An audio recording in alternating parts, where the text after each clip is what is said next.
일단 오늘도 세미나데이에 참여해 주신 여러분 고맙습니다. 오늘은 그 연구소에서 진행하는 두 번째 세미나인데요. 아싸라고 여기 보시면 이름 써있죠. 태양 활동 영역 자동 탐지라고. 그래서 이게 기사가 나갔어요. 네, 자, 미국 나사의 제목. 대박. 나사 알죠? 로켓 쏘는데. 거기에서 자, 뿐만 아니고 아 이것도 사셨네? 거짓말이 아니에요. 전 다 찾습니다.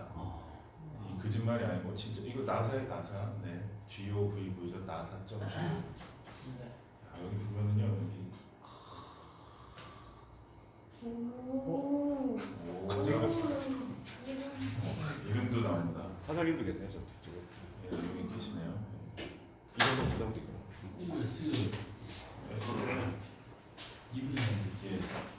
이렇게 그 굉장히 좋은 그 프로그램을 개발을 하셨는데 이게 어떤 것인지를 소개하는 자리입니다. 이번 세미나의 셀럽은 이상우 박사님입니다. 박수. 이거 연결해야 된다. 마이크도 껴야 돼요? 아, 잠깐 마이크를 안 하셨구나. 네. 진행을 하셔야죠. 지난번에 네. 소장님 하셨는데 네. 소리가 하나도 안 들어. 소리 하나도 안 났어요? 제가 거금을 들여서 구매를 했어요. 아.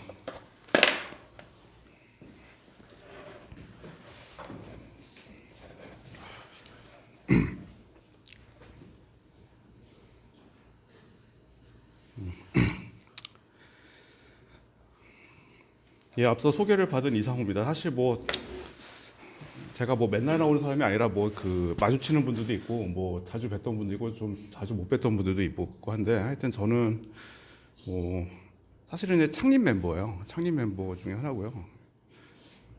근속 연도로만 따지면 몇 년이지 벌써? 저희가 사무실 처음 낸 게 이제 2002년도였거든요. 그때 월드컵 직전에. 그래가지고 이제 월드컵 당시에 그냥 아무것도 안 하고 놀기만 했던 기억이 나는데 하여튼 뭐 왜냐면 그때는 진짜 일이 없었으니까.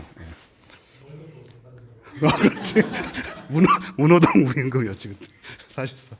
하여튼 뭐 그렇게 됐네요. 근데 하여튼 뭐 오늘 소개해드릴 아싸라고 하는 거는 사실은 이제 그 우리 회사가 지금까지 한 그 뭐 법적으로는 17년 정도의 역사를 가지고 이제 했던 일들이 이제 뭐 굉장히 많은 것들이 있지만은 뭐 제 입으로 제가 이렇게 얘기하기 뭐하지만은 그래도 그 나름 그 주목할 만한 어떤 그 결과물들 히스토리에서 이제 반드시 포함시킬 만한 그런 결과물이 아닌가 생각이 뭐 들어요. 그래서 아마 이름은 많이 들어보셨을 거고 대충 뭐 이게 뭐 하는 거다라는 얘기를 어렴풋이나마 들어보신 분들도 있겠지만은 뭐 좀 면밀하게 뭐 얘기가 사실 좀 그것도 어떻게 보면은 좀 웃기는 건데 회사 내부에서 이거에 대한 어떤 자세한 얘기가 뭐 오고 간 적도 별로 없었던 것 같고 특히나 이제 뭐 연구소에서야 뭐 좀 어느 정도 안다고 치지만은 뭐 다른 그 부서에 계신 분들까지 뭐 다 공유된 적은 없었기 때문에 오늘이 사실 좋은 기회라고 생각을 해서 내용을 좀 많이 그 제가 때려 넣었어요. 때려 넣다 보니 그 양은 굉장히 많아졌는데 어차피 뭐 제가 뭐 시간 낭비를 할 거고요. 그 저도 이제 그 벌써 한 7, 8년 된 일이라 어떤 부분들은 기억이 잘 나는 것도 있고 약간 좀 어렴풋한 것도 있어가지고 좀 이것저것 뭐 들여다보느라 뭐 만들다가 좀 나름 감회가 새로웠긴 했는데 하여튼 뭐 제가 두서없이 좀 진행을 해보겠습니다. 먼저 간단한 소개를 좀 드리면은 그 이게 이제 영문 이니셜인데 그 오토매틱 솔라 시놉틱 애널라이저라고 하는 이름의 약자예요. 그래서 ASSA라고 졌는데 사실은 이 이름은 저희가 진 건 아니고 이 당시에 이제 이게 이제 그 우주전파센터와 이제 사업에 의해서 진행됐던 일인데 그 당시에 이제 그 담당자셨던 홍순왕 연구사 사실 돌아가셨습니다. 예, 젊은 나이에 돌아가셔서 예, 하여튼 뭐 지병이 원래 있으셨다가 좀 괜찮으셨다가 다시 또 안 좋으시고 뭐 했던 건데 하여튼 뭐 야심차게 그때 이제 홍순환 연구사랑 뭐 저랑 사장님이랑 하여튼 뭐 다들 야심차게 기획을 해서 이제 했던 거고 취지는 뭐였냐면은 그 태양 활동의 주요 관심사가 되는 인자들 그 현상들이 있어요. 근데 주로 이제 뭐냐면은 흑점 그룹, 그러니까 흑점 개개가 아니라 흑점들의 군집이죠. 그리고 코로나 홀, 그 다음에 필라멘트라고 하는 이런 현상들에 대해서 이거를 뭐 그 전까지는 사람이 직접 뭐 보고 뭐 데이터 가지고 보고 이제 판단하는 이런 식으로 해오긴 했지만 이걸 아예 기계적으로 자동화시켜서 루틴하게 돌아가는 시스템으로 만들어 보자라고 하는 게 취지였습니다. 그래서 이 사업을 수행을 해서 그 시스템은 이제 현재 그 우주전파센터 전파연구원의 우주전파센터 서버에서 지금 잘 돌아가고 있죠. 그래서 사실은 이제 결국 이 근본적인 취지는 뭐냐면은 그 전까지 아날로그하게 했던 일들을 디지털라이즈 하자, 바꾸자라고 하는 게 가장 큰 취지였어요. 그래서 사실 이제 모티베이션을 제가 뭐 전에 이제 발표했던 자료에서 좀 끄집어내 왔는데 그냥 좀 풀어서 좀 말씀드리면은 아까 말씀드린 그런 현상들에 대해서 이제 태양 활동에서 뭐 태양 그 플레어라고 하는 거 이제 태양 표면에서 일어나는 폭발 현상 같은 건데 그게 이제 흑점들이 많이 모여져 있는 복잡한 그 지점에서 많이 발생하거든요.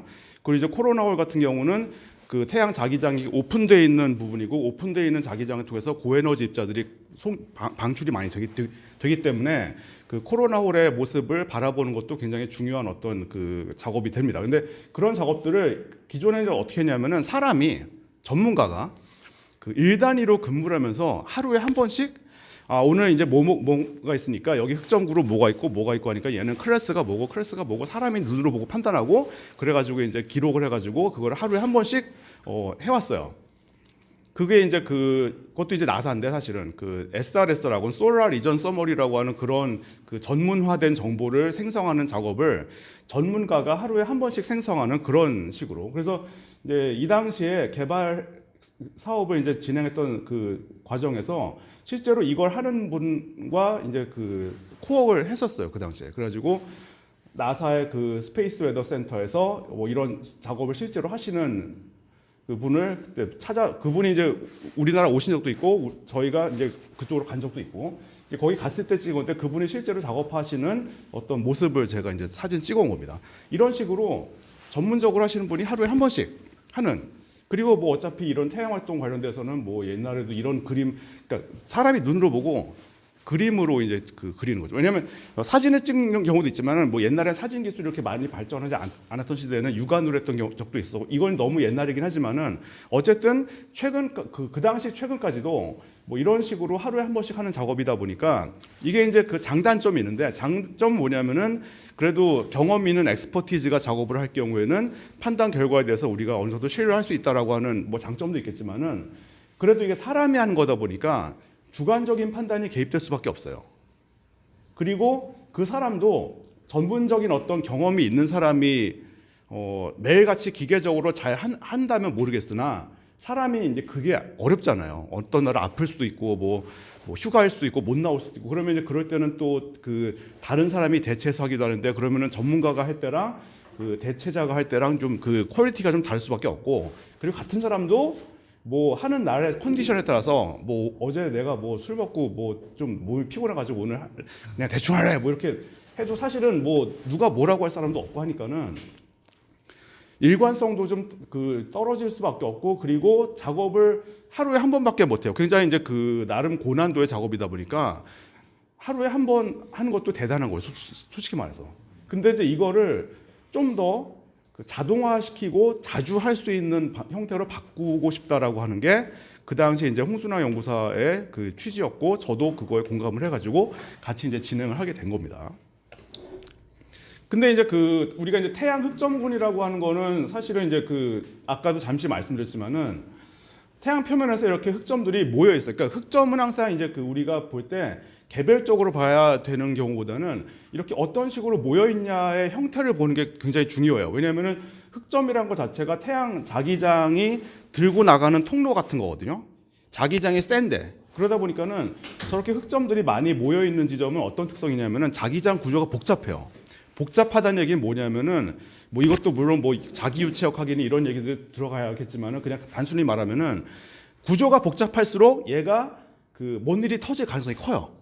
예, 복잡하면은 복잡한 상태에서 단순한 상태로 가려고 하는 약간 관성 같은 게 있어가지고 이렇게 생겨먹은 영역에서는 아무래도 태양 폭발 같은 그 플레어 같은 그런 현상이 발생할 가능성이 높다는 거죠. 단순하게 있는 지점에 비해서는. 그래서 이런 그 군집의 형태를 갖다가 정량적으로 분류하는 기준이 있어요. 그게 이제 뭐라고 하냐면 맥킨토시 클래스라고 하는 개념이 있는데 여기서 분류 결과의 종류가 총 한 60종 정도가 나오는데 그 분류 결과가 어떻게 나오느냐에 따라서 예를 들면 뭐 분류 결과가 EKC가 나왔다라고 하면 이런 데는 뭐 플레어가 발생할 가능성이 높다. 이런 데는 여기보다는 좀 낮다. 뭐 이런 식으로 그리고 흑점이 막 달랑 한두 개 정도밖에 안 모여 있는 경우에는 그런 데서는 별일 없겠죠. 뭐 그런 식으로 이제 얘기를 한 경우가 많습니다. 그래서 이런 그 흑점군들을 갖다가 기존에는 이제 그 사람이 직접 보고서 아 여기 이렇게 흑점군이 있으니까는 여기를 한 그룹으로 가정하자 뭐 이렇게 했던 건데 흑점을 개별적으로 판정하는 것뿐만 아니라 그룹핑을 하는 것까지 다 자동화를 시키자는 거죠.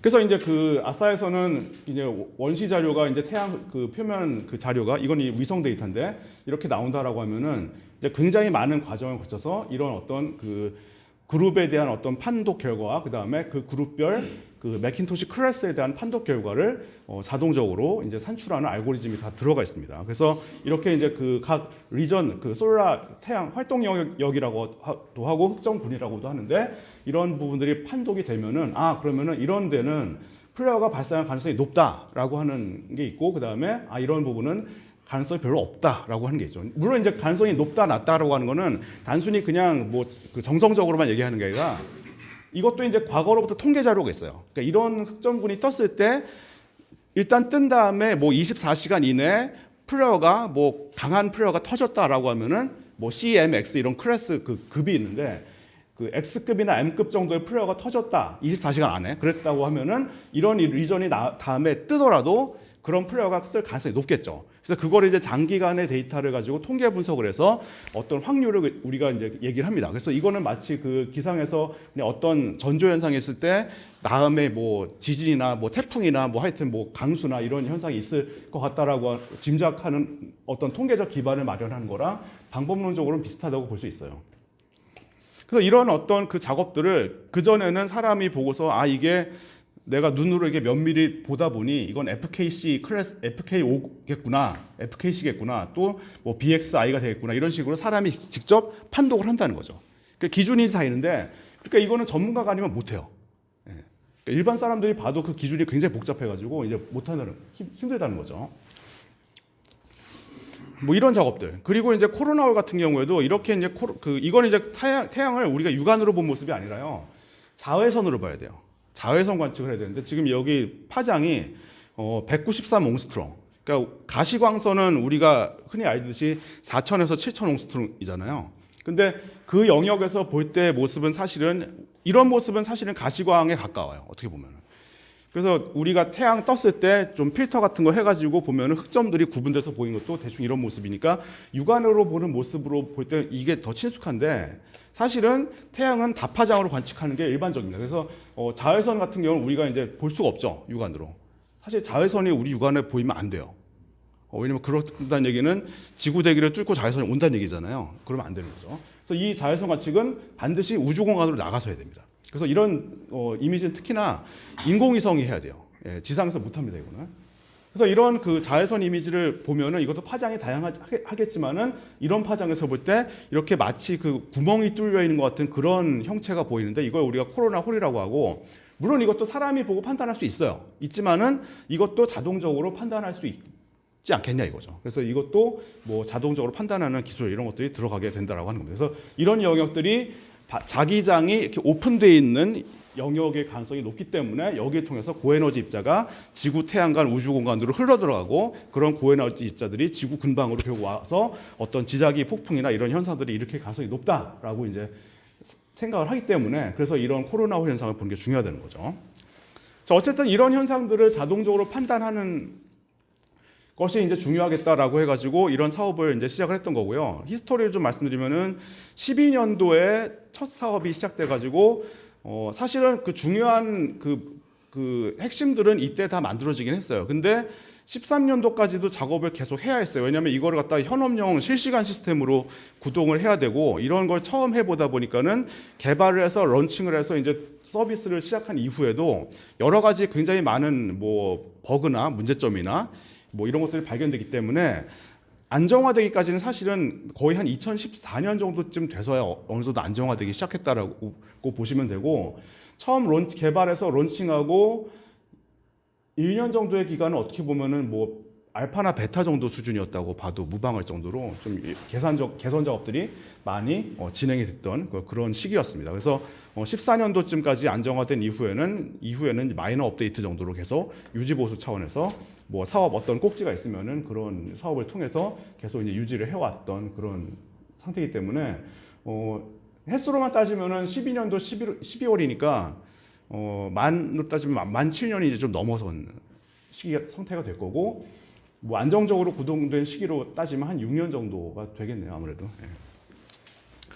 자 그래서 뭐 이런 뭐 워크플로우나 이런 것들은 사실은 이제 그 제가 뭐 큰 흐름은 뭐냐면은 이제 그 아싸 같은 경우 큰 흐름은 흑점군, 코로나홀, 그다음에 필라멘트라고 해서 이제 그 태양 표면에서 이렇게 좀 그 길쭉한 선 형태로 보이는 현상들인데 이것도 이제 태양 활동의 어떤 그 강도나 이런 거를 그 가늠할 수 있는 속도가 될 수 있기 때문에 이 현상도 자동적으로 판독할 수 있는 알고리즘을 반영하는 거. 이제 각각에 대해서는 제가 이제 이따 다 실례를 좀 말씀을 드리겠습니다. 그래서 로 데이터를 수집하고 각각의 개별 데이터 종류별로 처리를 해서 결국은 그 웹페이지나 이런 데서 서비스할 수 있는 형태로 이미지나 텍스트의 아웃풋 형태로 만들어 나가는 모든 일련의 과정을 하나의 시스템으로 만들어서 그 시스템이 서버상에서 주기적으로 돌아가면서 이제 작동하게끔 하는 그런 형태로 구현이 되어 있습니다. 그래서 이제 그 산출 데이터는 1시간 간격으로 산출하게 돼 있어요. 그러니까는 당연히 구동도 1시간마다 해야겠죠. 이제 다만 구동이 되는 시간은 산출 데이터의 시각보다 뭐 한 30-40분 후로 했는데 왜냐하면 로 데이터가 안정적으로 수집이 된 이후에 작업을 해야 되기 때문에 뭐 0시면 0시에 딱 작업해서는 안 되는 거고 0시보다 좀 이후에 작업을 해야 로 데이터가 있는 상태에서 사실 이제 그럼에도 불구하고요 이제 그 로 데이터가 그 제 시간에 없는 경우도 있어요. 예, 그럴 때는 뭐 안 하고 넘어가죠. 실시간 시스템이다 보니까 그럴 수밖에 없습니다. 자, 그래서 이제 그 흑점군 같은 경우에는 뭐 제가 이제 그 좀 과정을 보여드리는 그러니까 이 내부에서 어떤 일들이 벌어지나를 좀 보여드리기 위해서 그 과정에 대한 그림을 좀 준비를 해봤는데 이게 이제 원시 자료의 모습이에요. 이거는 그 태양 관측 위성인 SDO라고 하는 태양 관측 위성이 있는데 거기서 상시적으로 촬영을 해요. 실제 원래는 촬영 주기가 굉장히 짧아서 거의 한 15분 정도마다 한 번씩 촬영합니다. 얘가. 근데 실제 우리 아싸에서 처리는 1시간마다 하니까 그 1시간마다의 정시 00시 UT에 해당되는 그 00분에 해당되는 UT에 해당되는 자료를 가지고 매 시간마다 작업을 하는데 뭐 기본적인 처리 과정들은 뭐 여기 보시는 것처럼 각각에 대해서 뭐 이제 클래스를 나누는 과정. 그러니까 사실 이게 뭐 이런 데이터들이 그 로 데이터가 있다고 할 때 흑점군을 판독하는 것도 하나의 과정이지만은 이것 다음에 이제 뭘 해야 되냐면은 판독된 흑점군에 대해서 클래스를 판정을 해야 돼요. 그래서 흑점군을 인지하는 그 과정하고 인지된 흑점군에 대해서 매킨토시 클래스를 판정하는 과정. 그리고 사실 매킨토시 클래스뿐만 있는 게 아니라 여기 보신 것처럼 마그네틱 클래스라고 해서 자기장 극성 분포의 형태를 또 형태학적으로 분석을 해서 자기장 클래스, 그러니까 마운트 윌슨 자기장 마그네틱 클래스라고 하는데 그런 자기장 클래스를 자동으로 판독하는 과정도 여기 포함되어 있습니다. 그래서 매킨토시 클래스는 이제 세부적으로는 세 가지로 나눠져 있기 때문에 GPC라고 해서 G 클래스, P 클래스, C 클래스를 각각 나누는 과정이 각각 이제 운용이 되고 있고 그 다음에 매그네틱 클래스를 판단하는 어떻게 보면 사원화 체제에 의해서 이 작업이 진행되도록 이제 구성이 되어 있다라고 하는 거죠. 그래서 그 기술적 특성을 제가 방금 말씀드린 셈이지만은 흑점을 하나하나 판별하는 데서 그치는 게 아니라 흑점들을 그룹화하고 해서 흑점군을 개별적으로 판별해야 되고요. 그 다음에 판별된 흑점군에 대해서 매킨토시 클래스 및 마그네틱 클래스까지 판독을 해야 되는 그런 과정이 포함되어야 한다는 겁니다. 그래서 이런 클래스를 판독을 하려면은 클래스 판정에 필요한 각종 인자값들을 계산을 해야 돼요. 주로 이제 형태학적인 특성을 나타내는 경우가 많은데 인자값들을 산출하고 인자값들을 산출해서 어떤 정해진 디시전 트리가 있으면 그 디시전 트리에서 나온 대로 얘는 어떤 클래스가 되어야 한다라고 하는 걸 판정을 내리는 그 결과까지 산출을 할 수 있어야 된다는 거죠. 그래서 사실은 기술적인 그 난제들이 굉장히 많은 작업이었다라고 볼 수 있습니다. 맥킨토시 클래스는 뭐 제가 사실 이것도 복잡하지만 간단하게 말씀드리면은 아까 말씀드렸듯이 그 세부적으로는 G, P, C 이렇게 세 종류로 나눠진다고 했잖아요. 각각을 다 해야 돼요. 그리고 이제 그 클래스를 각각 나누면은 나눈 판독 결과는 G 클래스는 하나, 둘, 셋, 넷, 다섯, 여섯, 7개 중에 하나가 되고 P 클래스는 요 또 6개 중에 하나가 되고 C 클래스는 요 4개 중에 하나가 돼요. 그래서 G 클래스 판독하고 P 클래스 판독하고 C 클래스 판독하고 이 과정들을 다 같이 해야 된다는 거죠. 그래서 사실은 GPC 클래스마다 어떻게 판독해야 되는가에 대한 어떤 가이드가 있어요. 근데 너무 복잡해서 그냥 간략하게 말씀드리면은 G 클래스는 주로 흑점군의 어떤 전체 크기나 그 안에 자기 극성의 분포나 그리고 흑점 안에 본형 및 반형의 존재 여부, 이건 이따 다시 말씀드리겠습니다. 이런 것들을 판독해서 결정을 해야 되는 거고요. 그 다음 P 클래스는 반형을 가진 흑점에 대해서 반형의 크기나 기하학적인 대칭성, 발달 정도 이런 것들을 진단해서 결정하는 거. 그 다음에 C 클래스는 흑점 내에서 흑점들이 공간적으로 얼마나 밀집돼서 존재하냐를 갖다가 따져서 이제 그 판정하는 그런 거죠. 그래서 방금 말씀드린 본형과 반형이라는 건 뭐냐면 이게 흑점 하나예요. 흑점 하나인데 흑점 안에 보면은 아주 어두운 부분과 약간 덜 어두운 부분이 같이 있는 경우가 있는데 이걸 뭐라고 그러냐면 이걸 본형이라고 하고 움브라, 이걸 반형이라고 해요. 그래서 이제 큰 흑점들은 이렇게 본형과 반형을 같이 갖고 있는 경우도 많은데 어떤 흑점들은 작은 놈들은 본형에 해당되는 까만 부분만 있고 반형과 같은 어중간하게 어두운 그 테두리 같은 건 없는 흑점들도 있어요. 작은 것들은 그래요. 그래서 흑점군 안에 있는 흑점들 중에 본형과 반형을 같이 갖고 있는 흑점이 있냐 아니면 본형만 갖고 있는 흑점이 있냐 이걸 판정을 해야 되는데 사실은 사람 눈으로 볼 때는 이게 쉽잖아요. 하지만 이거를 이제 자동으로 판독하려면 이제 어떤 알고리즘을 써야 되나 이것도 좀 결국은 이제 밝기 분포 이런 걸 봐야 되는 거죠. 이런 것들까지 다 이제 고민해서 이제 넣은 거고. 그래서 뭐 예를 들어서 만약에 그 맥킨토시 클래스가 EKC라고 판정이 나왔다라고 하면 E 클래스라고 판정이 난 이유는 뭐 이렇게 되고 K는 뭐 이래서 그렇고 C는 이래서 그렇고 그렇게 뭐 이 원래 가이드 원본 가이드를 보면 이렇게 막 장황하게 설명이 됐어요. 근데 이거를 정량적인 디시전 트리로 만들어야 되는 게 이제 하나의 과제였던 거죠.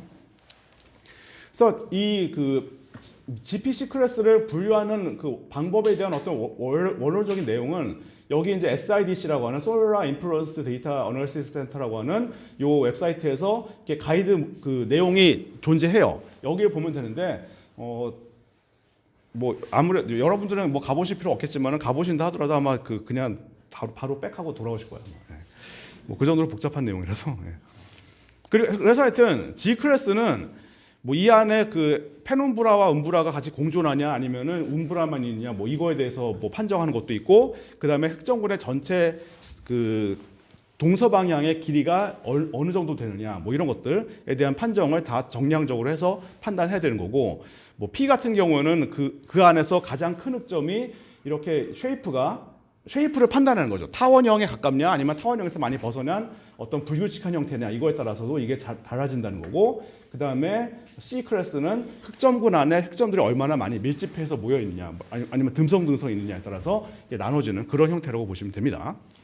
그리고 자기장 클래스 같은 경우는 이건 또 다른 얘기인데 요거는 아까 보셨던 요런 태양 요런 이미지를 보고 하는 게 아니라 마그네토그램이라고 해서 자기장 맵이 따로 있어요. 그래서 자기장 이미지가 따로 있어가지고 여기서 보시면은 밝은 부분이 우리가 흔히 말하는 그 자석의 N극 같은 거고요. 플러스 폴라리티. 그 다음에 까만 부분이 마이너스 폴라리티라고 하는 건데 플러스 마이너스 폴라리티를 갖다가 이제 나눠서 얘네들이 얼마나 복잡하게 엉켜 있냐를 갖다가 또 정성적으로 원래 따지는데 이걸 정량화한 거예요. 그래서 플러스 극성과 마이너스 극성이 나누어지는 어떤 분할에 된 모습이 얼마나 단순하냐 복잡하냐에 따라서 단순할수록 알파가 같고 복잡할수록 뭐 베타, 감마 이런 것들이 포함되는데 이것도 이제 개별적인 자세한 설명이 있지만은 대략적으로는 이런 흐름으로 해서 요 4개 중에 하나로 나누게 된다라고 하는 겁니다. 그러니까 이것도 그러니까 보시면은 눈으로 하라 그러면 뭐 시간은 걸리겠지만 어떻게든 할 수 있을 것 같은데 이걸 자동으로 하게 하려면 어떤 알고리즘이 들어가야 되는지에 대해서 굉장히 많은 고민을 할 수밖에 없는 거죠.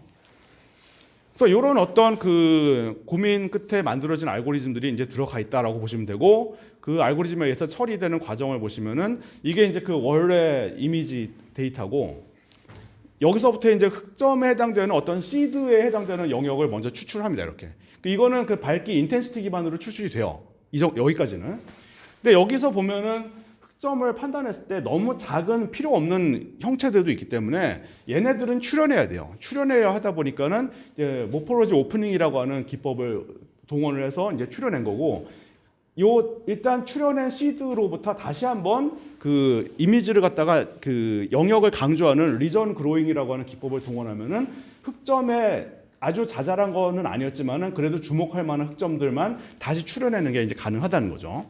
이렇게 하면은 이제 윤곽선을 이렇게 찾아내고 윤곽선이 나눠진 거에 따라서 흑점이 몇 개 있느냐를 갖다가 판단할 수 있게 되는 거고 그렇게 한 다음에 흑점들에 대해서 이제 일련 번호를 매겨요. 이 안에 있는 흑점들에 대해서. 그럼 물론 가장 큰 거부터 시작해서 뭐 1번, 2번, 3번, 4번 해가지고 쭉 매기는 거죠. 그러면 일단은 뭐 전체적으로는 매기긴 하지만 이 안에서 얘네들이 서로 모여있다, 얘네들이 서로 모여있다, 뭐 얘네들 또 한 그룹이다 이런 식으로 그룹핑을 하는 과정도 이제 알고리즘화에서 들어가 있습니다.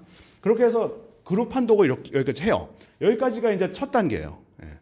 이렇게 하고 나면은 그 다음에는 클래스 판독하는 과정이 들어가야 되는데 그 전에 이제 뭐가 있냐면은 자기장. 이게 이제 자기장 맵이에요. 그러니까 자기장 플러스 마이너스 극성들이 어떻게 분포해 있는가를 그 위성이 동시에 관측합니다. 아까 보셨던 이런 이미지도 관측하고 똑같은 영역, 똑같은 시간에 대해서 이런 이미지도 같이 관측을 해서 이 자기장 이미지까지 분석을 해서 자기장 맵도 이제 이미지도 약간 처리를 해가지고 이런 식으로 좀 나름 단순화시키는 알고리즘을 이제 이미지 처리 기법을 사용해서 이제 넣어놨고 이렇게 된 상태에서 자기 분할선이 어떻게 되는가를 갖다가 이제 따지는 그룹별로 이제 그런 과정들이 이제 뒤에 이어지게 되겠죠.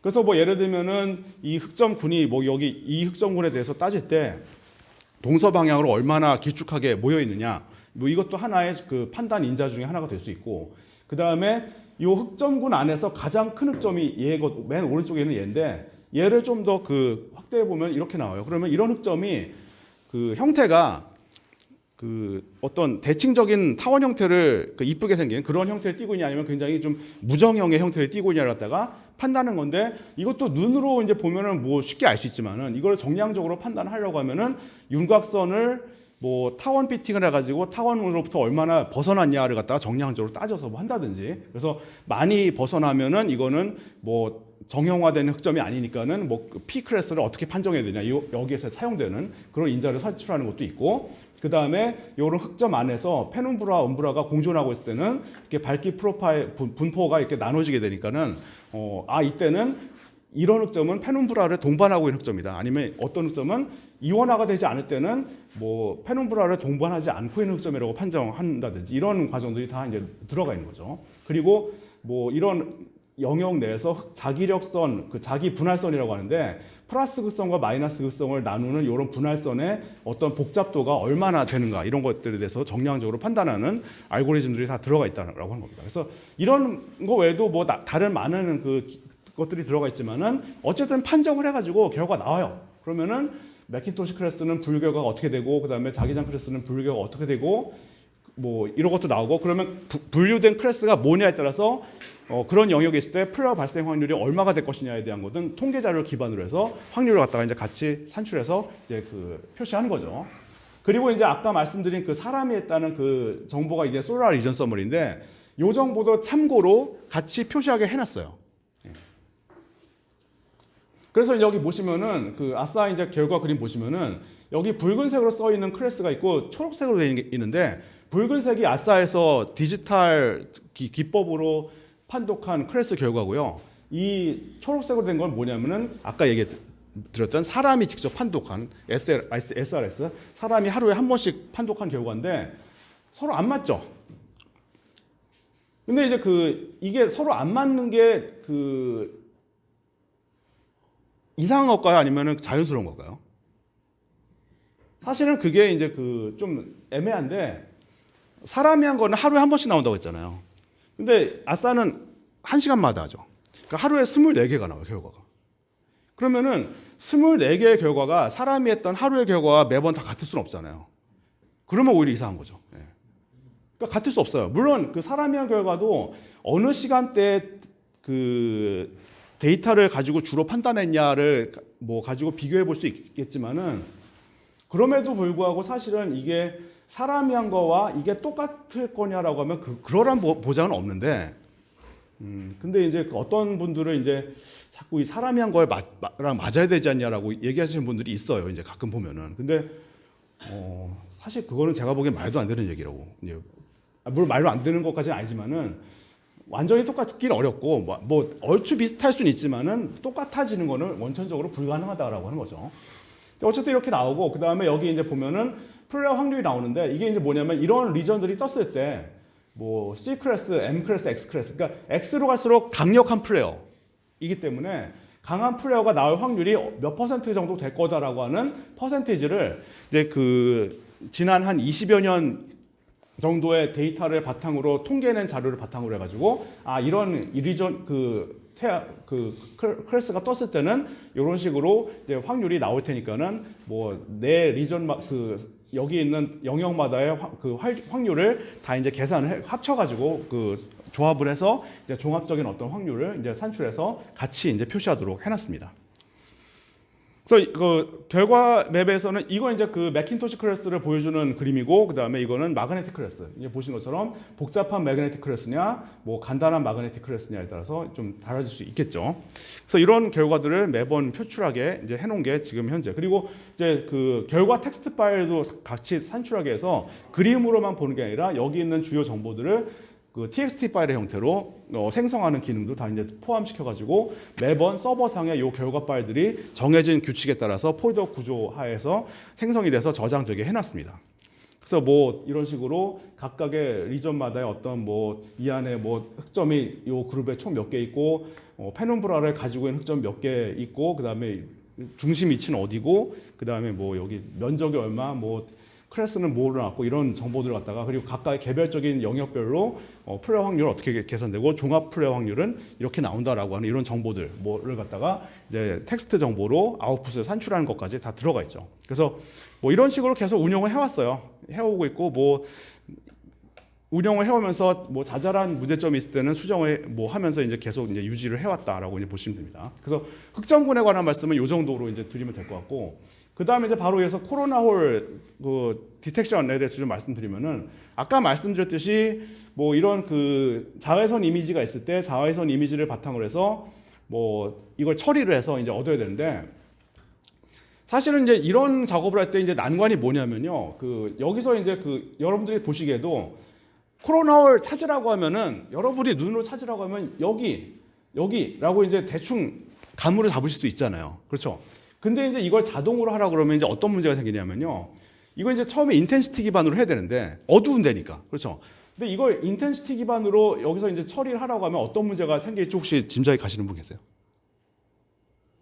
인텐시티 기반으로 어두운 부분을 찾아서 코로나홀로 판정하자라고 하면은 문제가 있어요. 예, 어떤 문제가 있냐면은 맞아요. 여기랑 밝기는 똑같잖아요. 비슷하잖아요. 그냥 인텐시티 가지고 찾으라고 하면은 여기도 찾고 여기도 찾지만 여기까지 찾아버린다는 거죠. 그러니까 어떻게 해야 되냐? 사실은 이런 걸 처리 앞에서 했던 저기 흑점군도 마찬가지였지만은 태양 디스크만 따로 뽑아내야 돼요. 디스크 마스킹을 해야 된다는 거죠. 그래서 디스크 마스킹을 하면은 여기 뭐 이거는 이제 과정이고 디스크 마스킹을 하면은 이렇게 나와요. 근데 여러분들이 보시기에 여기서 이거 가는 게 이것도 사실은 만만한 작업은 아니라는 거죠. 그래서 뭐 어떻게든 해가지고 했어요. 고민해가지고 이렇게 디스크만 마스킹하는 뭐 기법을 다 만들어서 적용했어요. 이제 그러면은 디스크에 해당되는 부분과 그렇지 않은 부분을 구분할 수 있기 때문에 디스크에 해당되는 부분 안에서만 인텐시티가 일정 기준 이하 낮은 데를 찾으면 되겠죠. 이제 그런 식으로 작업을 한 다음에 찾으면 일단 인텐시티 기반으로 찾으면 이렇게 그 지저분하게 나옵니다. 이렇게. 그러다 보니까 얘를 다듬어야 돼요. 그러니까 닦아줘야 돼요. 그래서 다듬어서 씻어줘야 되는데 이거 이제 일종의 폴리싱 작업인데 이런 작업을 하면은 이런 식으로까지 돼요. 근데 이거 이제 그 모폴로지 로컬한 처리를 해가지고 이제 가능하다는 거죠. 그래서 이렇게 해서 큰 형체 위주만 남겨놓으면은 이런 식으로 이제 그 폴리곤 형태의 어떤 그 코로나홀 윤곽선 정보를 끄집어낼 수 있고, 그렇게 하면은 여기서 이제 끝나면 좋은데 사실 여기서 한 단계 더 있어요. 왜냐면은 여기서 이제 뭐냐면은 이 코로나홀 아직은 후보예요. 후보인데 이 후보 영역 내에 자기장 극성 값들이 어떤 분포를 보이냐에 따라서 이게 코로나홀일 수도 있고 아닐 수도 있다라고 하는 어떤 그 기존의 어떤 그런 페이퍼가 논문이 있었는데, 그 결과를 이제 반영하자라고 해서 그 결과를 반영하려고 하다 보니까 보시는 것처럼 자기장 그 맵은 아까 보셨잖아요. 그러니까 그 맵에서 극성 분포를 이제 볼 수 있는데 요 영역 후보 영역 내에서의 극성 분포만 따로 보는 거죠. 그러면 지금 이 그림에서는 후보가 하나, 두 개 있는데 첫 번째 후보 영역에 대한 극성 분포는 이렇게 돼 있고 두 번째 후보 영역에 대한 극성 분포는 이렇게 돼 있어가지고 뭐 방향이 어쨌든 간에 비대칭적이어야 코로나홀이라고 판정할 수 있고 너무 대칭적이면은 코로나홀이 아닐 가능성이 높다라고 하는 게 그 전에 어떤 학술적인 뭐 결과였기 때문에, 물론 그게 완전히 맞다라고 뭐 100% 장담할 수는 없겠지만은 어쨌든 그 논문의 그 어떤 서 얘기하는 거를 반영을 해보자라고 이제 그 공감대가 형성이 돼가지고 그렇게 반영을 한 겁니다. 그래서 지금 이 두 후보 같은 경우에는 둘 다 비대칭적인 분포를 하기 때문에 둘 다 코로나홀에 해당된다라고 이제 최종 판정을 내리는 거죠. 그래서 이런 식으로 이제 판단을 내린 결과를 이렇게 나사에서 그림을 생성한 겁니다. 그래서 흑점군에 비해서는 간단해요. 비교적. 여기서 끝나요. 이건 뭐 분류라고 자시고 하는 게 아니기 때문에. 그래서 뭐 이런 형태의 그림을 계속 이제 얻게 된다라고 보시면 되고, 그리고 이제 이것도 텍스트 파일을 갖다가 이제 생성하게 해놨는데, 이거는 약간 좀 특이한 게 뭐냐면은 코로나홀 각각 판단된 코로나홀의 윤곽선 있죠. 이 윤곽선에 어떤 버텍스가 있을 거잖아요. 버텍스 좌표 정보들을 갖다가 여기다 다 넣어놓은 거예요. 그래서 나중에라도 혹시 이 버텍스 정보만 끄집어낼 수 있으면은 그걸 가지고 다시 리프로듀스를 할 수도 있는 거죠. 이제. 자, 그렇게 되고 이제 필라멘트로 좀 넘어갈게요. 이제 필라멘트는 아까 제가 이제 그 어떤 현상인지 설명은 잘 안 드렸는데, 이런 식으로 이거는 이제 태양을 또 다른 파장으로 본 겁니다. 이거는 이제 뭐냐면은 H알파라고 해서 수소 알파선이라고 해서 파장이 얼마쯤 되냐면은 6,562 옹스트롱 정도 돼요. 가시광 영역 내에 있긴 합니다. 하지만은 밴드를 갖다 굉장히 좁혀가지고 보는 거기 때문에 사람 눈으로 이렇게 안 보여요. 근데 이제 이런 관측은요, 그 특징이 뭐냐면은 앞에서 우리가 썼던 그 코로나홀이나 흑점군 같은 경우에는 그 인공위성이 촬영한 데이터를 썼다고 했잖아요. 근데 이 피라미드를 그러니까 피라미드 뭐냐면 여기서 이제 이렇게 검게 띠처럼 보이는 이런 현상을 우리가 피라미드라고 하고, 이제 이게 뭐냐면은 그 뭐라고 얘기하냐면은 그 이 태양 물리학자들은 태양의 자기장에서 이렇게 그 무거운 물질들이 이렇게 자기력선에 걸터 앉아 있는 그런 그 모습이다라고 이제 얘기를 많이 하는데, 얘네들이 가끔 보면은 이렇게 잘 있다가 갑자기 사라지는 때가 있어요. 그럼 이게 뭐냐면 자기장이 오픈돼 가지고 이 물질이 이제 방출된 경우거든요. 그렇게 되면은 그게 뭐냐면 어쨌든 거기서 자기장 측면에서 뭔가 복잡한 이벤트가 생겨서 어떤 강한 태양 활동이 이제 그 나타난 징조다라고 이제 보는 거기 때문에 이 필라멘트의 모습을 보는 것도 앞서 봤던 코로나홀이나 뭐 흑점군만큼의 중요도는 좀 미치지 못하지만은 그래도 나름 주목할 만한 현상이다라고 해서 여기까지 같이 한 건데, 얘네들은 그 특성이 뭐냐면은 지상 데이터예요. 이 인공위성 관측 데이터가 아니에요. 물론 지금 이제 인공위성에서도 이걸 관측하겠다고 이제 그 뭐 위성이 떴지만은 뭐 이때까지만 해도 그렇게 없었기 때문에 지상 데이터에 의존해야 되다 보니까 이제 문제가 있어요. 이제 문제가 이제 뭐냐면은 지상 관측국들이 지상 관측소는 이제 태양 관측을 할 때 하루 종일 할 수 없어요. 왜냐면 태양을 언제 보입니까? 낮에 보이잖아요. 낮에만 할 수 있어요. 그러니까는 아무리 그 괜찮은 관측소를 하더라도 지상 관측을 태양 관측을 하루 동안 할 수 있는 시간은 길어야 7, 8시간이에요. 그러면 밤이 되면 아예 못 하니까는 커버리지가 아예 없어지는 거니까, 사실은 이제 이 H알파 데이터 같은 경우는 전 세계에 이렇게 그 좀 유수의 관측소들이 산재해 있어서 이런 관측소에서 나오는 데이터들을 사실은 다 끌어모을 수 있어야 24시간 커버리지를 할 수 있는데, 지역마다 있는 거다 보니까 각 지역 관측소마다 사정이 다 달라요. 어떤 데는 잘 운영이 되는 데도 있고 어떤 데는 좀 약간 뭐 좀 시원치 않은 데도 있고, 그리고 뭐 열심히 운영을 하는데 자료 퀄리티가 워낙 좀 떨어지는 데도 있고 좀 다양합니다. 그래서 이제 이게 수급 현황이 그때그때 바뀌긴 하는데 어느 정도 이제 검증된 건 뭐냐면은 여기 이제 미국 빅베어라고 하는 관측소가 있어요. 여기가 제일 데이터가 좋아요. 근데 여기가 커버할 수 있는 시간대도 한계가 있겠죠. 그러다 보니까 뭐 이런 많은 커버리지를 담기 위해서 이 아싸의 피라멘트 모듈에서도 이 몇몇 관측소들을 선정을 해서 이제 커버리지를 가급적이면 이제 높이려고 하는 상태인데 그럼에도 불구하고 좀 한계가 있고 그리고 이제 피라멘트도 이제 약간 오른쪽에 보시는 것과 같은 과정이 들어가는데 사실 이것도 좀 굉장히 복잡한데 여러분들이 눈으로 보시기에 여기서 피라미드 찾아라라고 하면은 요거 이렇게 뭐 눈으로 하라고 하면 할 수 있잖아요. 사실은 뭐 약간의 경험만 들어간다고 하면 사람이 할 수 있습니다. 근데 이거를 만약에 기계적으로 하려고 그러면 이것도 굉장히 큰 난관이 봉착하는데 뭐냐면요. 지상 데이터다 보니까 여러 가지 좀 데이터 품질에 있어서의 어떤 일관성이 부족하다는 문제가 있습니다. 그래서 이렇게 데이터가 있으면은 여기 보시면은 딱 보세요. 가운데가 좀 밝고 주변으로 와서 어두워지죠. 태양 디스크가. 근데 아까 보셨던 태양 흑점군 판정할 때 봤던 이미지 생각해 보시면은 굉장히 균일하잖아요, 밝기가. 근데 얘는 이렇게 균일하지가 않다 보니까 밝기를 갖다 균일하게 만드는 처리부터 일단 들어가야 돼요. 그래서 이걸 뭐라고 그러냐면은 프레팅이라고 하는데 디스크 상의 밝기 분포를 갖다가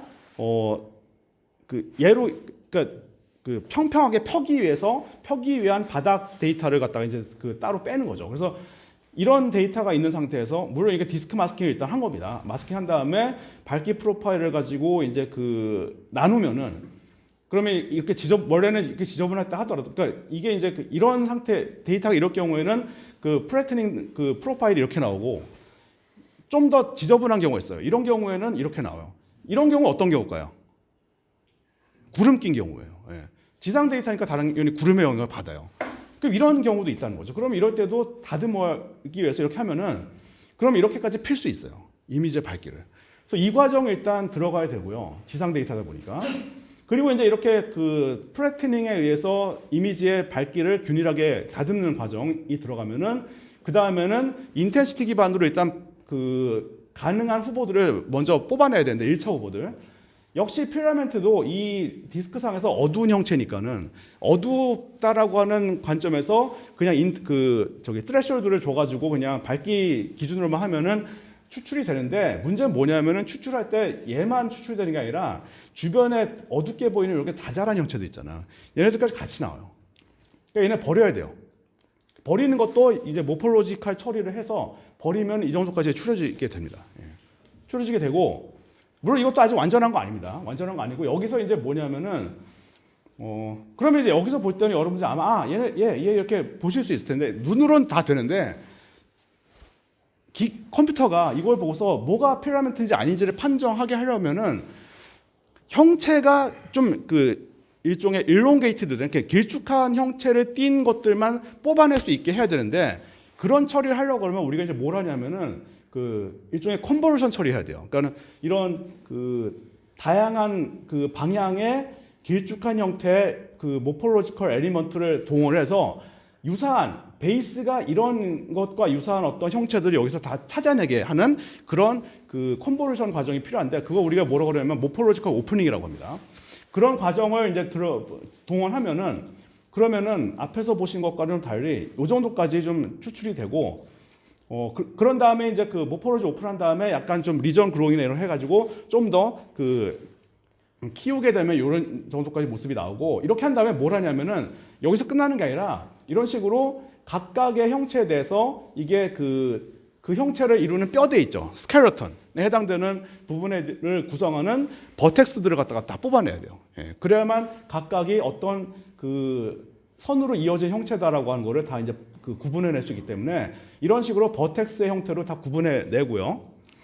뭐 이걸 위해서 또 이제 사실 이게 다 아이디어로 한 건데 아이디어 안에 있는 뭐 이런 띵 같은 함수도 사용하고 또 이제 어떻게 됐냐면은 이제 그 당시에 엑셀리스였는데 본사에 이제 문의해가지고 거기 계신 또 기술자가 뭐 프로그램 하나 만들어 주신 것도 있고 했습니다. 네.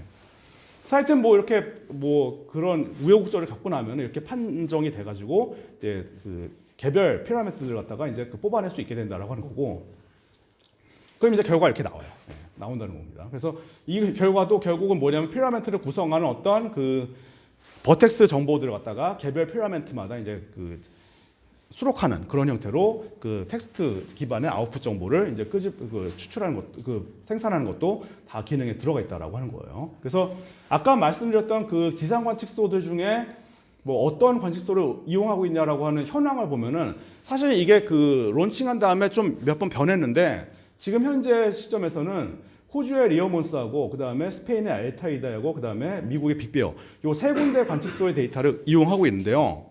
근데 이제 그 최근에도 제가 이제 들여다 보니까는 호주 데이터가 안 나와요. 예. 그래서 저는 혹시나 이 산불 때문에 그런 거 아닌가 싶어서 이제 그 기록을 좀 찾아봤는데 산불이 하기 이전부터도 안 났어요. 예. 그러니까 이 관측소 자체 문제인 것 같아요.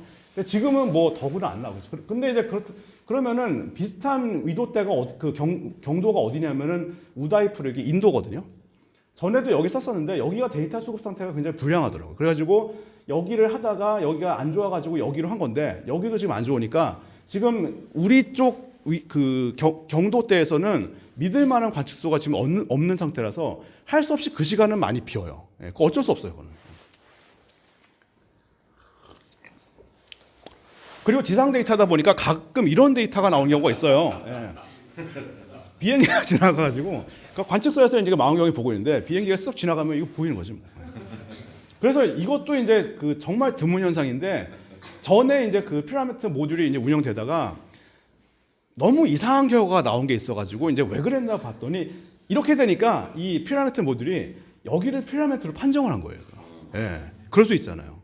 그래가지고 부랴부랴 이때도 좀 이미지 퀄리티를 앞에 좀 그 약간의 이렇게 QC를 할 수 있는 모듈을 집어넣어가지고 이런 데이터는 걸러내도록 하는 것도 그때 부랴부랴 추가했던 기억이 나는데 뭐 이런 일도 있어요. 사실은 지상 데이터다 보니까 뭐 이 비행기뿐만 아니라 어떤 때는 행성 있죠. 내행성, 뭐 금성이나 이런 게 지나가는 경우도 있어가지고 그럴 때는 거기 뭐 흑점이 있나 싶은데 이제 여기선 그건 아니죠 이제. 그래서 이제 지상 데이터이기 때문에 나오는 좀 해프닝들도 가끔 있다라고 하는 겁니다. 자, 그래서 제가 이제 그 선스팟, 그 다음에 코로나 홀, 피라미드 이렇게 각각에 대한 어떤 세부적인 기술적인 뭐 사항들을 나름 뭐 소개해 드렸는데 뭐 제가 말씀 못 드린 것도 많지만 어쨌든 이렇게 이 정도로 제가 이제 소개해 드리기로 하고 그 다음에 이제 관련된 또 자잘한 얘기들 좀 이제 뒷부분에서 말씀드리면은 그럼 이거 이제 뭘로 개발했냐? 사실은 이 아싸의 모듈들은 다 IDL로 개발했어요.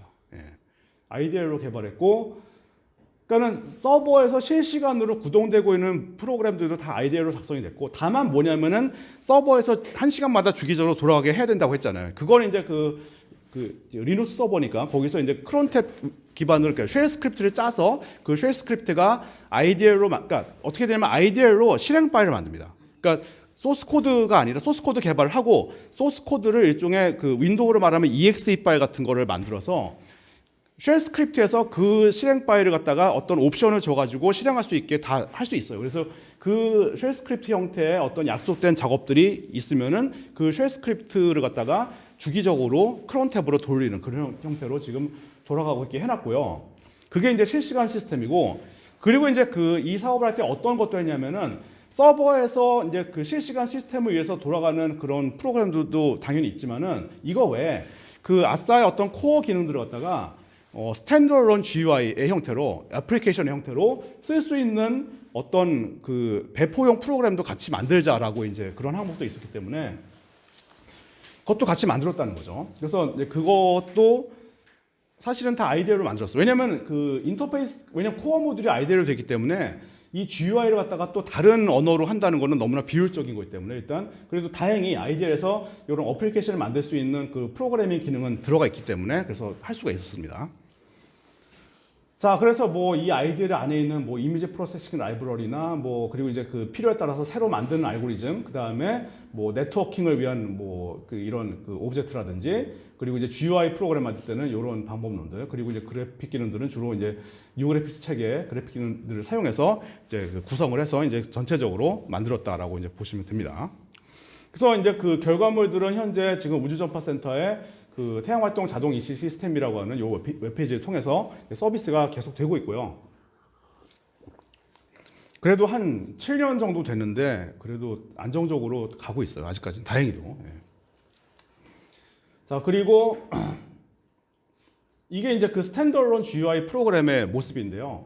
보시는 것처럼 그 어떤 정해진 날짜에 해당되는 데이터를 불러와서 각각의 과정들을 아까 제가 보여드렸던 그 세부 과정들을 갖다가 한 스텝 바이 스텝으로 해보실 수도 있고 아니면은 그 뭐 시작에서 끝까지 그냥 한 큐에 그냥 그 할 수도 있고 뭐 그런 기능들을 다 뭐 내장해놨습니다.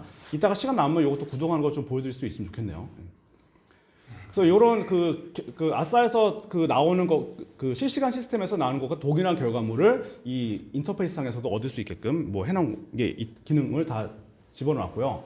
그래서 이 프로그램은 이 웹사이트를 통해서 그 누구나 들어가서 받을 수 있게 해놨어요. 해놨는데 이게 이제 이 웹페이지는 론칭이 당연히 이제 그 처음에 이제 그 한 14년도쯤에 론칭을 해가지고 이제 서비스를 했는데 윈도우즈 버전하고 맥킨토시 버전 두 가지 버전으로 저희가 지금 제공을 하고 있습니다. 그리고 당연히 IDL로 다 코딩되어 있긴 한데요. 이거는 일종의 배포용 패키지 형태로 만들었고 IDL을 사용하지 않는 사람도 받아서 쓸 수 있게 다 돼 있어요. 그 저기 포장이 패키지가 되어 있기 때문에 뭐 내 컴퓨터에 IDL이 깔려 있든 아니든 간에 뭐 누구나 받아서 쓸 수 있게 지금 해놨습니다.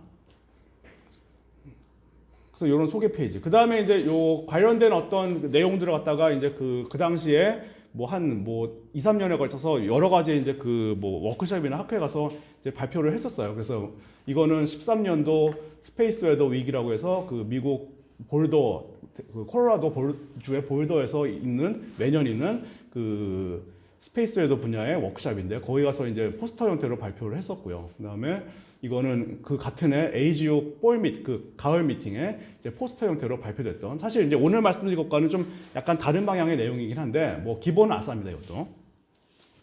그리고 이제 그 다음에 14년도에 AOGS 2014년도 그 학회 때 이제 발표했던 포스터의 모습이고요. 다 이제 그 아싸의 어떤 내용들을 기반으로 해서 발표됐던 내용들이고 그리고 이제 이거는 이제 특허 등록했던 건데 태양활동 자동 감시 장치 및 그 방법이라고 하는 이름으로 이제 저희 회사의 이제 주요 스탭들하고 그다음에 그 전파연구원의 또 스탭들 다 이름 넣어가지고 공동 특허로 이제 등록해놨고 그래서 사실은 이 아싸이 이제 어떤 프로그램이나 이런 것들에 대한 사용 권한은 우리랑 거기랑 동등하다고 보시면 돼요. 50대 50이에요. 그래서 우리도 우리 편의에 따라서 쓸 수 있고 거기도 거기 편의에 따라서 쓸 수 있게 그렇게 해놨습니다. 그리고 이제 아까 저기 백팀장이 좀 하나 보여주셨지만 저도 하나 그냥 그 갈무리 해서 가져왔는데 그 당시에 보도 자료도 많이 나갔었고요. 그 다음에 이건 이제 뭐냐면은 그 IDL 본사 있죠. 엑셀리스에서 그 당시에 이제 우리가 이걸 이제 그 사업을 했다라고 하는 걸 이제 알려줬더니 그러면 자기네들 웹페이지에다가 성공 사례 같은 걸로 좀 웹페이지에 좀 게재를 하고 싶다라고 해가지고 여기 이제 아티클이나 뭐 그림들을 갖다가 제가 이제 그 만들어서 제공을 해가지고 여기 이제 그 웹페이지에 실렸던 내용입니다. 근데 지금 이제 이렇게 해리스로 바뀌었는데 바뀌면서 이게 서버 그 이전을 하면서 약간 좀 그 데이터가 유실되는지 글은 나오고 그림은 안 나오고 있어가지고 그거는 제가 다시 요청을 해야 될 것 같아요. 수정을. 그리고 이거는 이거 참 사실은 이거는 모르시는 분들도 있을 것 같은데 이거를 갖다 이제 성과를 갖다가 이제 나름 여기서 우수 성과라고 이제 그 생각을 해주셔가지고 이제 그 추천을 해서 위에다가 그래서 이제 그 상을 탔어요. 예, 그래서 이거는 사실은 뭐 상 탄다고 해서 어디 뭐 삐까버쩍하게 한 건 아니고 그냥 그 우주정보센터 방문했을 때 이제 그냥 간소하게 그냥 이렇게 수여를 받은 겁니다.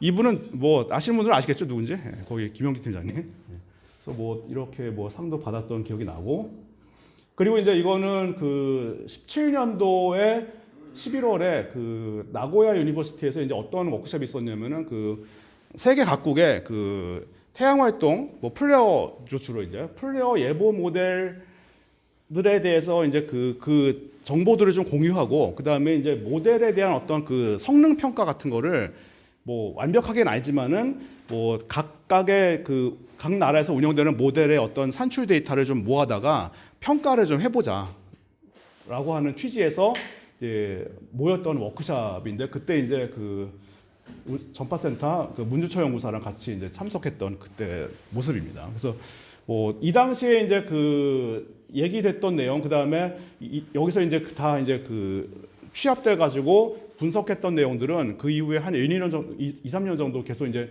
그 분석이 된 끝에 이제 뭐 페이퍼로 지금 이제 퍼블리시 되기 직전에 지금 억셉트가 됐어요. 그래가지고 지금 에스트로피지컬 저널이라고 하는 그 아마 저번에 왜 그 첫 세미나 문효재 교수님 하실 때 왜 APJ 하셨던 그 저널 있죠. 거기 이제 게재가 되는 걸로 지금 억셉트가 돼 있습니다. 그래서 아마 조만간 퍼블리시가 될 것 같습니다. 예.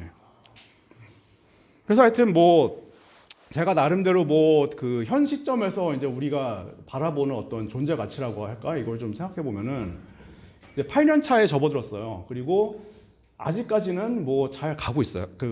물론 이제 그 사이사이에 뭐 자잘한 어떤 뭐 업데이트나 뭐 기능 보강이나 이런 거 있었지만은 어쨌든 제가 봤을 때도 그 우리나라에서 그 적어도 우주 기상 분야에서 어떤 운영되고 있는 어떤 시스템, 실시간 시스템으로서 나름 네이버로 얘기해 그런데 독보적인 위치에 있는 거라고 저는 생각이 듭니다. 저는. 예. 왜냐면 비슷한 케이스 제가 못 봤어요. 그렇기 때문에 저는 뭐 이런 말 충분히 할 수 있는 거고. 그리고 이제 그 여기서 이 작업을 하면서 이제 개발했던 여러 가지 이제 알고리즘이나 이런 것들을 이제 뭐 사실 이게 실시간이잖아요. 실시간이다 보니까 이제 어떤 한계가 있냐면은 실시간 모듈은 그때 못 돌아가면은 그냥 끝이에요. 그러니까는 만약에 데이터가 누락됐다. 그러면은 아니 나중에라도 다시 하고 싶은데 못 해요. 실시간은 계속 돌아가야 되니까. 예. 그런데 이제 그거를 넘어서서 아예 옛날 데이터, 그러니까 이게 그 론칭이 12년도 말에 됐으니까 12년도 말 이전 데이터에 대해서는 처리가 안 됐다는 얘기잖아요. 근데 이제 사실 그 이전도 데이터가 있거든요. 그러니까 그 이전의 데이터 약 한 96년, 97년까지 거슬러 올라가는 데이터가 있는데 물론 관측이성은 다르지만 성격이 비슷한 데이터가 있는데 그런 데이터에 대해서 소급 적용을 해서 그 어떤 결과를 얻으면 그게 하나의 아카이브로서 가치가 있거든요. 그게 태양 그 어떤 연구하는 사람들 입장에서도 그게 충분히 가치가 있을 수 있기 때문에 그런 기반의 연구를 몇 가지 한 것들이 있고 이제 그것들을 이제 아까 말씀드린 이런 워크숍에서 이제 발표를 했었다 이제 그 얘기입니다. 그래서 뭐 그 부분은 다른 방의 얘기니까 여기서 오늘 제가 제끼기로 하고 어쨌든 요 소스 프로그램이나 어떤 그 레거시들은 저희가 계속 회사 내에서 보유하고 있기 때문에 항상 우리가 필요할 때 뭐 사용할 수 있는 라이브러리 형태로 우리가 갖고 있어요. 그러니까는 뭐 저도 이제 계속 뭐 이제 뭔가 좀 그 약간의 뭐 그 문제점이라는 게 보일 때 테스트하는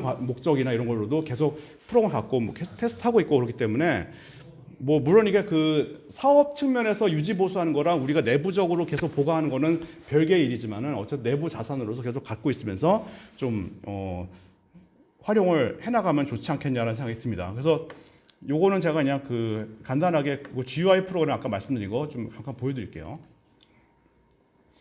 이게 이제 IDL로 그 패키지 형태로 되어 있는 거다 보니까 이제 어떻게 되냐면은 이 안에 이제 그 폴더가 있어요. 폴더 안에 이제 그 필요한 파일들을 다 이제 그 집어넣은 거고 그냥 zip 파일로 묶어가지고 배포를 하고 있어요. 그래서 zip 파일 풀면은 실행 파일이 여기 있거든요. 그럼 실행 파일을 더블 클릭하면은 여기 이제 그 이 스프레시 창이 뜨죠. 이거는 어쩔 수 없어요.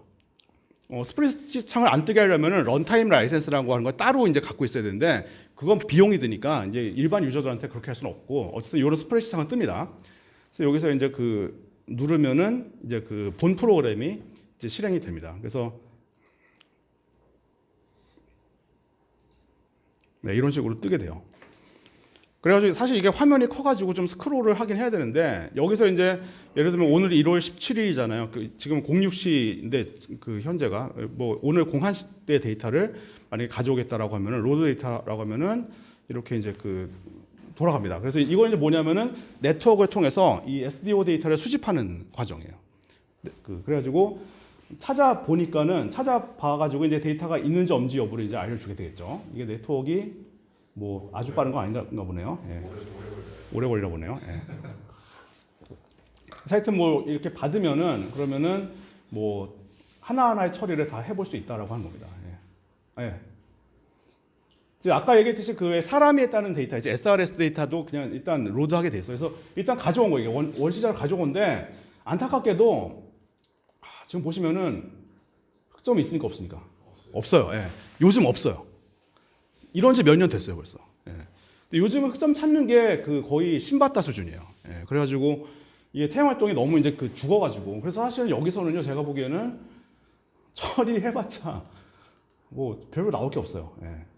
이거 말고 다른 걸 해봐야 되는데 이거는 뭐 그냥 애란한 것 같다. 미안합니다. 예. 좀 흑점이 있었을 만한 시기로 제가 이제 뭐 좀 바꿔보면은 뭐 이런 식이 되겠죠. 그래서 요거는 제가 이제 돌리면서 보여드리기로 하고 하여튼 제가 발표는 여기서 마칠게요. 제가 이제 드리고 싶은 말씀은 여기까지고 하여튼 뭐 아직까지 진행 중이다라고 하는 거고 그리고 이제 이것도 이제 그냥 뭐 그 곁다리로 말씀드리면은 이제 이 작업을 했던 당시에 이제 어떤 얘기도 있었냐면은 굉장히 이제 알고리즘이 복잡하잖아요. 그러다 보니까 이거를 이렇게 뭐 일일이 막 디시전 트리 만들고 이렇게 하지 말고 그냥 머신러닝으로 하면 어떻겠냐.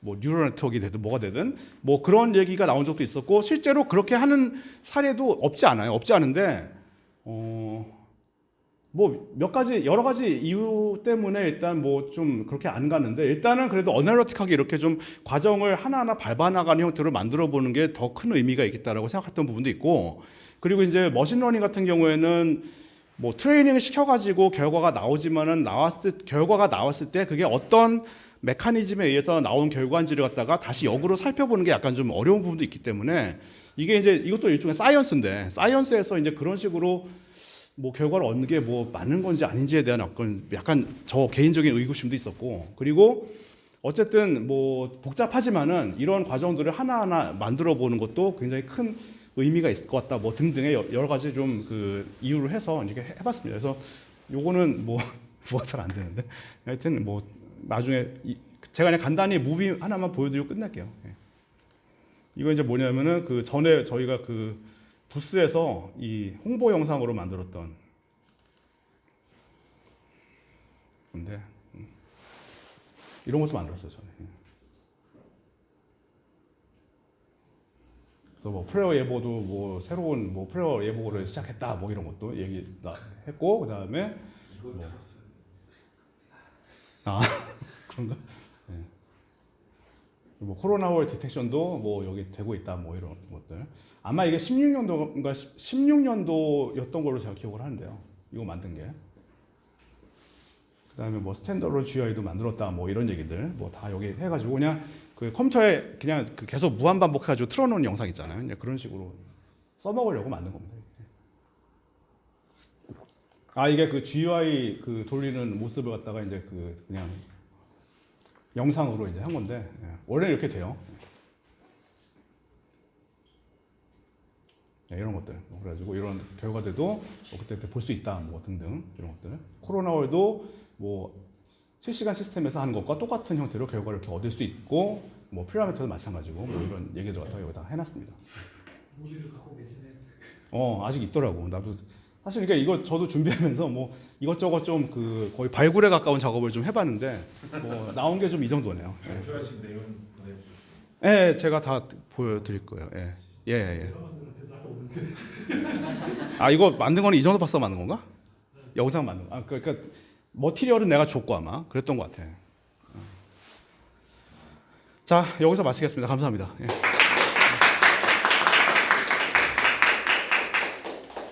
고맙습니다. 예, 감사합니다. 뭐 궁금하신 거 없어요? 질문하십시오. 궁금한 게 있는데요. 예. 확실한지 모르겠는데 예. 엄청난 기술과 그런 걸로 저희가 한 것 같아요. 네. 맞고요. 근데